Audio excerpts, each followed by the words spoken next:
Nah, yang Ibu Darmawati ya, kan? Rumah Pak Irwandi, anggota DPRA.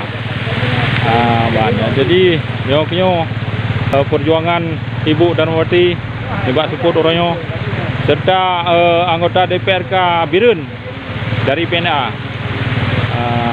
Ya, ini kalian perjuangan Ibu Darmawati. Ya,